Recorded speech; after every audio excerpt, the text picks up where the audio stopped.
ಕರೆದರೆ ಚೈತ್ರವ ನೆನೆದರೆ ಸ್ವರ್ಗವ ಪಡೆಯಲು ಸತಿಯೇ ಸ್ಫೂರ್ತಿ. ಪತಿಯೇ ದೈವವು ಎನ್ನುವ ಜೀವವು, 7 ಹೆಜ್ಜೆಗಳ ತ್ಯಾಗ ಪ್ರೀತಿಗಳ ಮೆರೆಯುವ ಸತಿಮಣಿ ದೇವತೆಗೆ ಸಮ. ಸುಮತಿ ಸುಮತಿ ಶ್ರೀಮತಿ 6 ಗುಣಗಳೇ ನಿನಗಾರತಿ.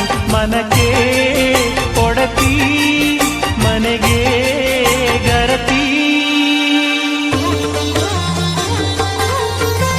ಕಾರ್ಯೇಷು ದಾಸಿ ಕರಣೇಷು ಮಂತ್ರಿ. ಪೂಜ್ಯೇಷು ಮಾತಾ ರೂಪೇಷು ಲಕ್ಷ್ಮೀ. ಕ್ಷಮಯಾ ಧರಿತ್ರಿ ಶಯನೇಷು ರಂಭಾ.